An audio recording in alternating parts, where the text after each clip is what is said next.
Good morning.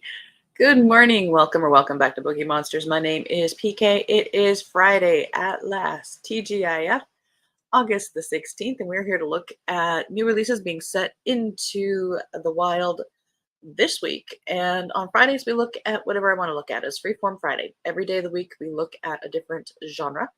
On Mondays, we look at cozy mysteries. On Tuesdays, we look at mysteries and thrillers, a little bit on the darker side. On Wednesdays, we look at romance, and on Thursdays, we look at fantasy and science fiction. Friday is reserved for things that might be left over or other things that might not fall into those genres. Quick announcements. I do not have any sprints tonight. I don't do them on Friday. I will have them tomorrow afternoon at 1 p.m. Mountain Time, 3 p.m. Eastern Time. Those go for 5 hours. Good morning, Elena. You said you'd be here, and you are here. Mary, good morning. Happy Friday, TGIF. Indeed. And she said good morning to Mary. How is everyone's day today? I'm going to Queensburger for lunch in Burbank. Oh, nice. Very nice. That puts me in the mood for hamburgers. Mary says, that sounds delicious. I love a good hamburger. Enjoy every bite. Indeed. Indeed. I don't know what we're having for dinner tonight, but I usually don't cook on Friday nights. Steve usually picks up something on the way home. Yay. All right, we are here to look at some new releases.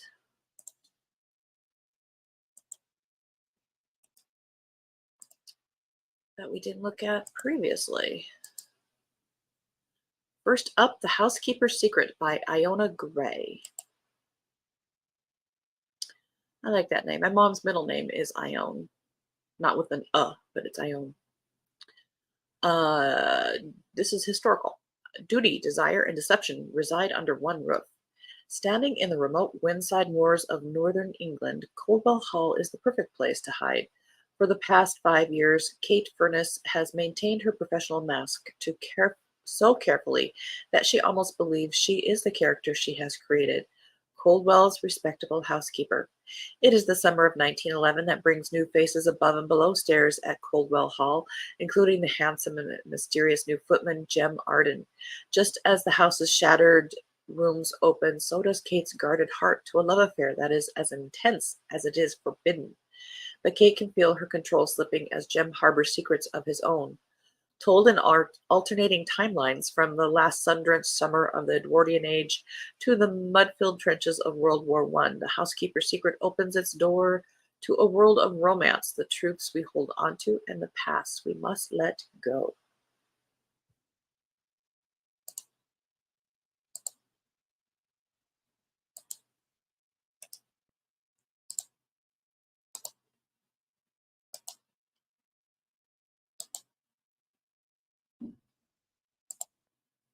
I don't eat dinner intermittent fasting, so my last meal of the day is lunch, so it has to be a good one, and I don't know what it will be today. Good plans, good plans. Scandalous Women by Jill Paul. 1966, New York City. Jacqueline Suzanne's Valley of the Dolls hits the bookstores, and she is desperate for a bestseller. It's steamy, it's a page-turner, but will it make the big money she needs? In London, Jackie Collins's racy The World is Full of Married Men launches her career, but neither author is prepared for the price they will pay for being women who dare to write about sex.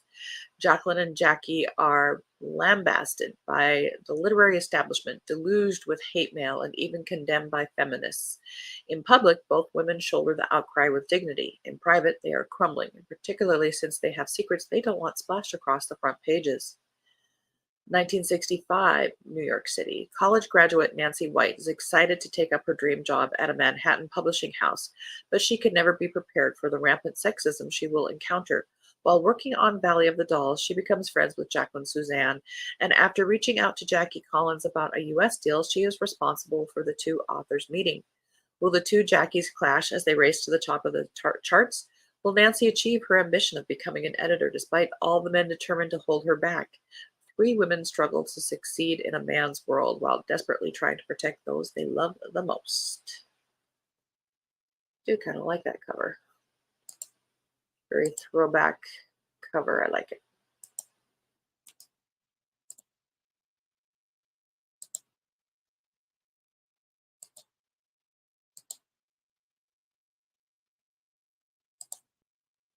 Elena, yay, happy Friday. I say the same thing. Good morning, Kim. How you doing? And Elena said good morning to Kim. Next up, Murder in Retrograde by Lauren Lane. As the youngest physics professor at her university, practical-minded Miranda Reed plans her life with minute precision. But that's before she's denied tenure and the promotion she thought was guaranteed. Suddenly, her tidy life is anything but constant. Overdue for a sabbatical, Miranda takes some time to look toward the stars. Only this time, she's not looking for black holes. With her faith in science shaken, Miranda turns to a practice she's long dismissed as preposterous, astrology. Determined to figure out why her life has suddenly gone sideways, all they've said is no for this year. Learn to take disappointment and come back harder. Miranda commits to a year of letting her horoscope guide her. Soon she's taking on new home improvement projects, adopting a new pet, and studying what the stars have to say about her ideal love match. The intriguingly aloof artist living next door? Never. His Aries energy is all wrong. On the other hand, the charming father of her new tutoring pupil is Sagittarian perfection, made for her, right? As Miranda navigates life with a new perspective, she slowly discovers neither science nor the stars have all the answers, and that when it comes to love, you sometimes just have to trust your heart.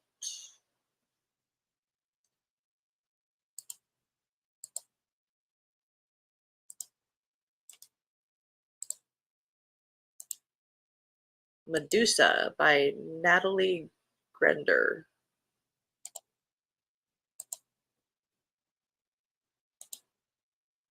And Mary said, hi, Kim. Glad to see you here today. Hope you're having a great day. And if you're paying any attention to astrology right now, it is intense. It is. It is. Plus, we're still in Mercury retrograde.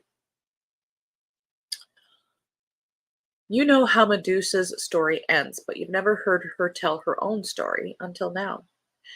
The only mortal daughter of two sea gods and a priestess of Athena, Medusa was a woman who thought she had found her place in the world. But when Medusa suffers a horrific violation at the hands of Poseidon, Athena is outraged over the desecration of her name and sends a message by transforming Medusa into the snake-haired monster of legend. Why her? Why not Poseidon? With one, I know the mythology. With one look, any who meet her gaze is turned into stone. Word of her monstrosity travels fast, igniting a king's fear so greatly that he commands the boy hero Perseus to bring him her head. With a power that will spare no one, Medusa begins to wonder if this is a blessing or a curse. Medusa only knows that she must leave the city she has come to call home before she harms another soul. Searching for a haven free from mortals, anger buoying her every step, Medusa journeys across ancient Greece. Her eyes are hidden beneath a blindfold, with nothing but the snakes for company. Through her travels, Medusa discovers solace and understanding in the mythical figures she stumbles upon. A debaucherous wine god, an alluring nymph, and a three-headed dog, but one cannot escape fate forever. As Perseus closes in, Medusa faces a choice: become the monster everyone expects her to be, or cling to the last piece of her humanity. That one has always been a disturbing myth.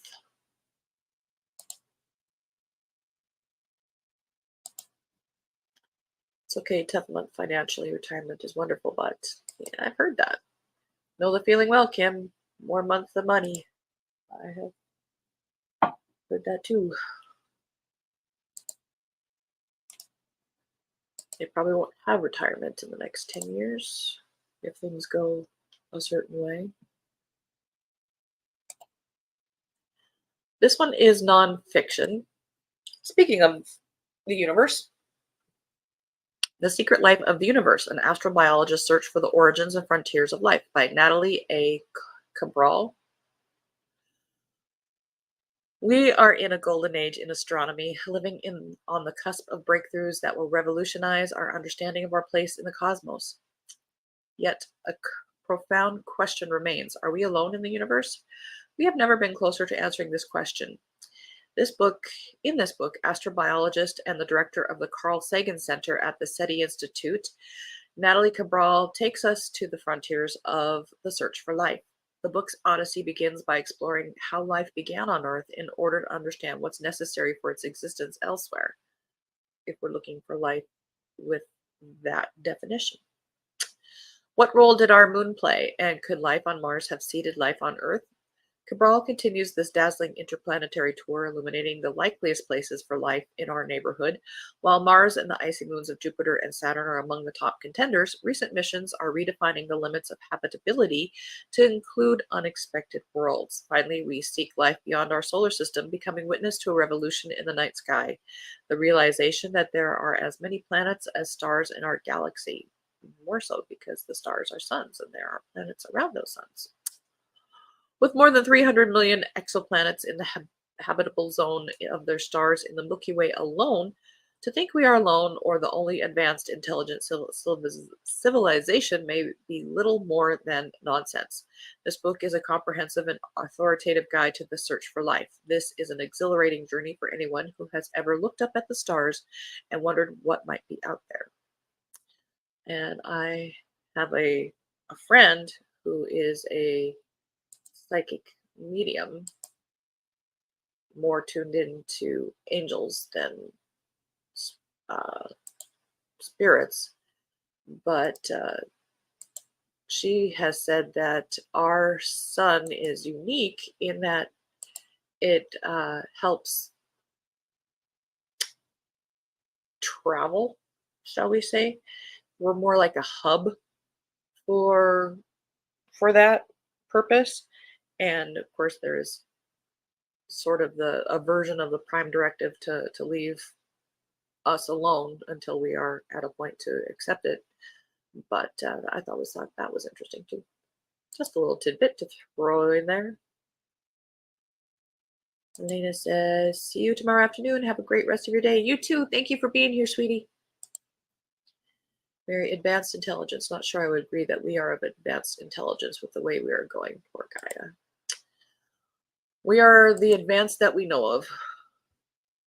We are gifted by the Creator, whatever definition you have of that, to have this self-awareness and free will.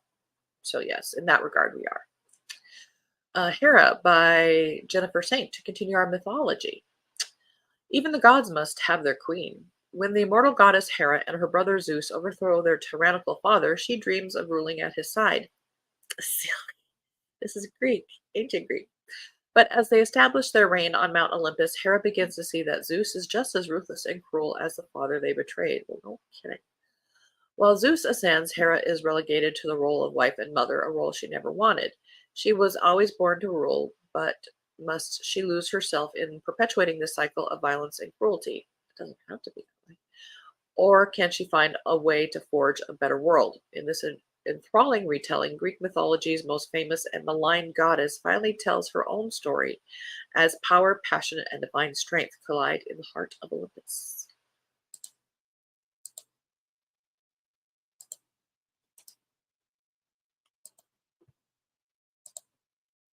This next one is another nonfiction.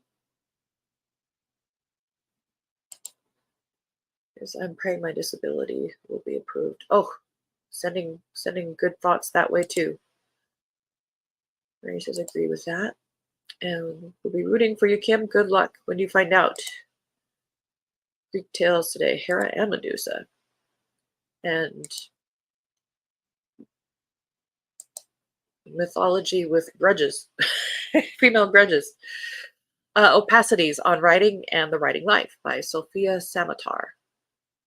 In a series of compressed dynamic prose pieces, Samatar blends letters from her friend with notes on literature, turning to Edouard Glissant to study the necessary opacity of identity, to Teresa Hak-kyung-cha for a model of literary kinship, and to a variety of others, including Clarice Lispector, Maurice Blanchot, and Rainier Maria Rilke for insights on the experience and practice of writing.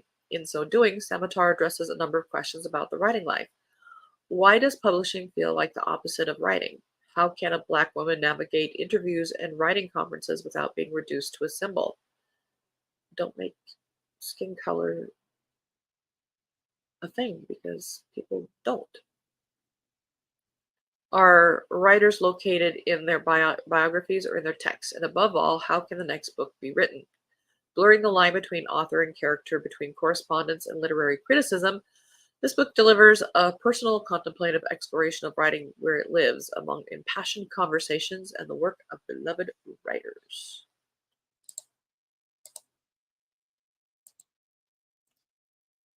Another nonfiction. Drawn Testimony, My 4 Decades as a Courtroom Sketch Artist by Jane Rosenberg. I thought this was an interesting concept. Hang on. For over 40 years, Jane Rosenberg has been at the heart of the news cycle, covering almost every major trial that has passed through the New York justice system as a courtroom sketch artist, including the most recent, etc. In Drawn Testimony, Rosenberg brings us into the dramatic high-stakes world of her craft, where art, psychology, and courtroom drama collide.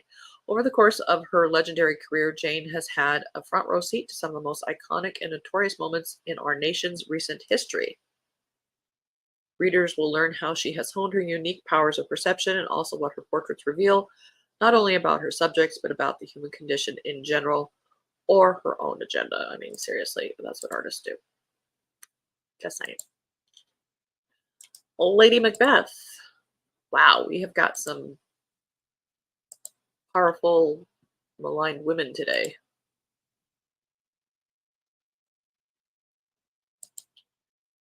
Came at Social Security, so who knows? I went with a company with attorneys on staff. They don't get paid if you don't. Didn't see a downside to it. Oh, good luck. Good luck. Do I do much writing? I know you do a journal, but not sure how much of that writing and pictures you would be good at it if you weren't writing. I've always meant to. Ever since I was in grade school, I come up with the ideas and outlines and all that stuff. I just freeze up when it comes to the actual writing of it. I always have ideas though. Look at all those starred reviews. Indeed. Yeah, that other one? Sure. All right. Lady Macbeth by Ava Reed. The lady knows the stories, how her eyes induce madness in men. Ooh. The lady knows she will be wed to the Scottish brute who does not leave his warrior ways behind when he comes to the marriage bed. The lady knows his hostile, suspicious court will be a game of strategy requiring all her wiles and hidden witchcraft to survive. But the lady does not know her husband has occult secrets of his own. She does not know that prophecy girds him like armor. She does not know that her magic is greater and more dangerous and that it will threaten the order of the world. She does not know this yet, but she will.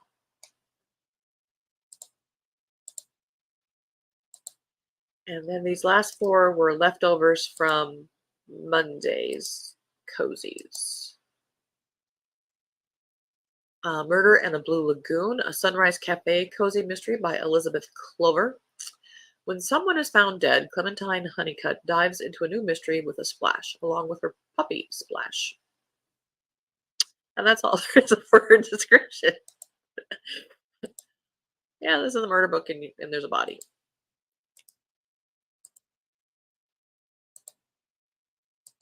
Simon Grave and the Girl with the Crab Tattoo by Len Boswell, 7th in the Simon Grave mysteries.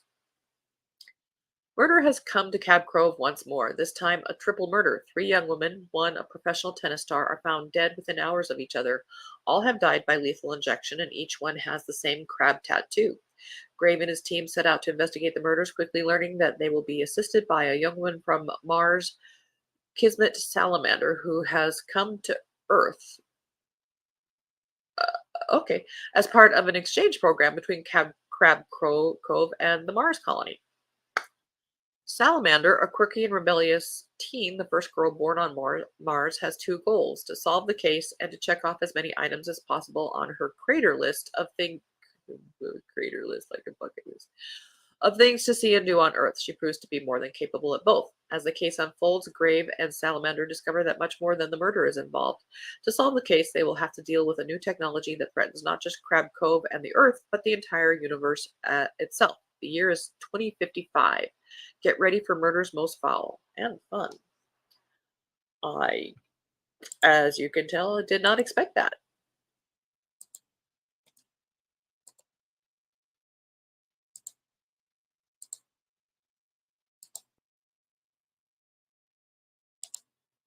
I do think we're moving into a more feminine aspect of the universe. Maybe these universes are tapped into that.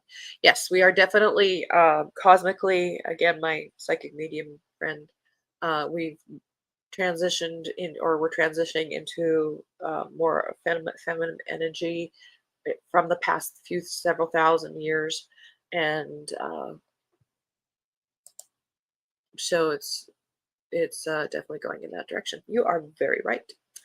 Keeled Over at the Cliffside, a delicious seaside cozy mystery. Salt Cliff Mysteries, book number 1 by Nancy Stewart.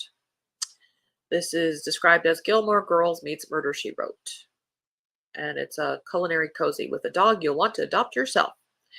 In the charming seaside town of Salt Cliff, Dahlia Vale's life is about to take a dramatic twist. Leaving her monotonous job as a defense contractor, Dahlia inherits her late sister Daisy's cozy inn and her spirited niece Diantha. But Saltcliffe holds more than new beginnings. It hides whispers of past loves, local feuds, and a string of suspicious deaths. With her loyal service dog Taco by her side, Dahlia uncovers secrets Daisy left behind. The quaint Saltcliffe bed and breakfast becomes the center of these mysteries, linking a controversial local chef's death to Daisy's secretive gardening. As Dahlia delves deeper, aided by Detective Owen Sanderson, she entangles a web of betrayal, blackmail, and hidden motives, all while serving perfect morning scalds. And the last one, because the bell's gonna ring. Polished Peril, a clean sweep cozy mystery by Diane Harmon, 8th in that series.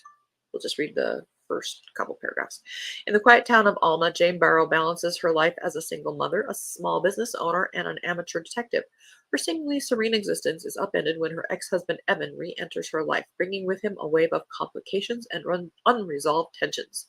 As Jane navigates the challenges of co-parenting their 2 children, Tyson and Libby, she becomes entangled in a series of mysterious events. A tall, bald man begins appearing unexpectedly, making the family uneasy and stirring memories of a past Evan seems connected to. At the same time, Jane's friend Mike Calloway, a state trooper, re-enters her life, providing both support and a potential romantic interest. All right. And that's all there is for this week. For this day. All right. I appreciate you guys being here. Thank you again for doing this. I know it's a long day for you. Hope to see you at dinner at Thunderhost Senate. Have a great weekend, both of you. Have a good time at the show. You're going to do great tomorrow. And Kim, you're going to get good news. And I'm going to go back to bed. Have a great day, everyone. Oh, that sounds so nice. I was just thinking earlier that Keo gets to sleep in an extra hour and a half longer than I do every day. And he doesn't get up 3 or 4 times a night. Thank you guys so much. I appreciate it. Again, I don't have any sprints tonight. I don't do them on Friday. We will have them tomorrow afternoon at 1 p.m. Mountain Time, 3 p.m. Eastern. And next week, we will look at the new releases being set into wild for that week. Have a very good day. Read good books. And as the banner says here, don't be a bookworm, be a bookie monster. Om nom nom. Have a good day. God bless.